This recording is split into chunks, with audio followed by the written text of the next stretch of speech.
And I want to tell you that if you don't know that yet, that's the only worthwhile life living on this earth if you fulfill God's plan for your life. And for that you have to do a number of things. One of the main things you have to overcome is sin. And this critical attitude of other people is one thing that will help you. If you give up this critical attitude of other people, God will give you more light on yourself. I've seen that. Let me show you a verse before I move on. You know, I was reading James chapter 3, verse 1. I'm giving you some really helpful advice if you're serious about it. If you're serious about completing the length of life God planned for you. I'll come to the matter of eating in a moment, but here is a verse which says, James 3:1, let not many of you become teachers. There is a tremendous lust in man, particularly Christians, to be able to give advice to others. Do you find a lust to give advice to others?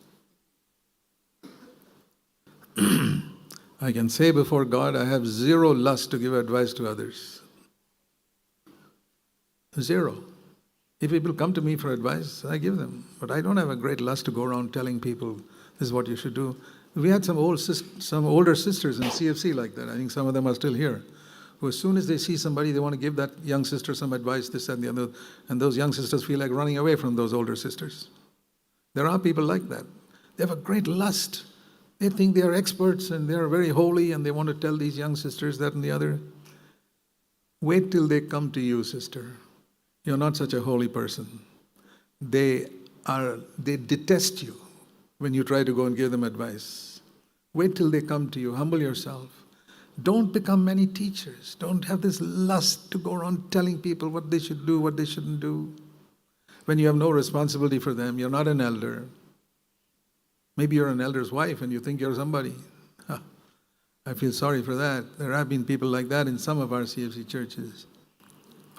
Don't be teachers. And the Amplified Bible, there's an expansion of that verse which says, self-appointed censors of other people's actions and words. A censor is one C-E-N-S-O-R, one who evaluates something. Don't be a self-appointed evaluator or examiner. Let's put it like that. There's a more easier word to understand. A self-appointed examiner of other people's actions and words. Don't be that. Don't become that. That God has appointed some, very few, prophets and teachers. Let them do that job. Otherwise, you'll be like these quack doctors who never studied medicine, who go around in the villages fooling everybody and telling this is wrong, just to make money.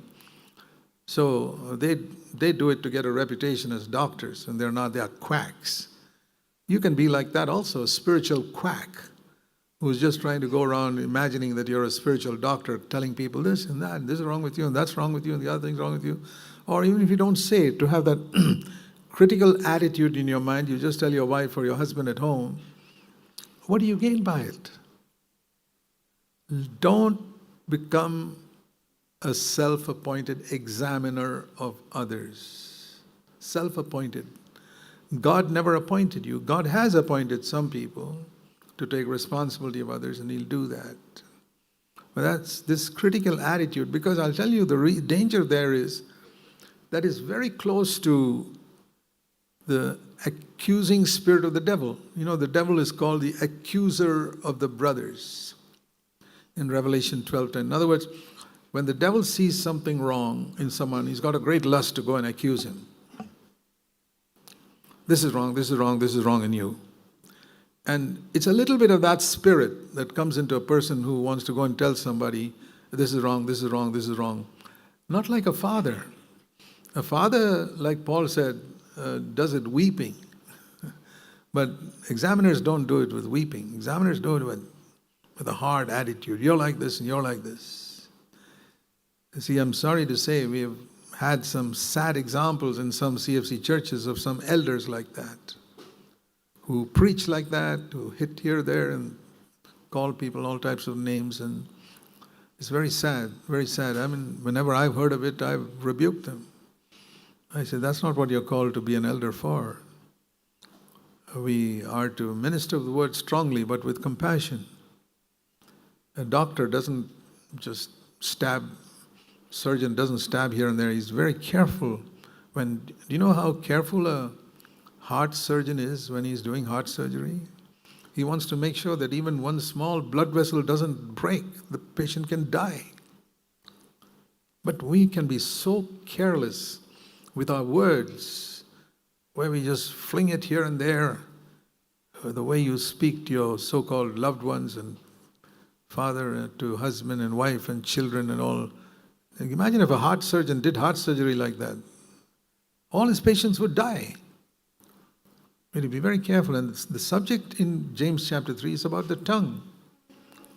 He says, if you can control your tongue, you're a perfect person. So this critical attitude, and that's part of the body. The stomach, the emphasis on eating, and on the tongue. There was no emphasis on the tongue in the Old Testament.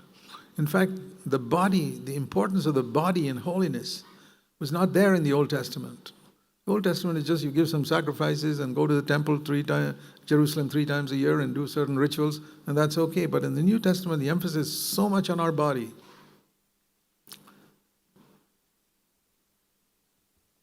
Who do not control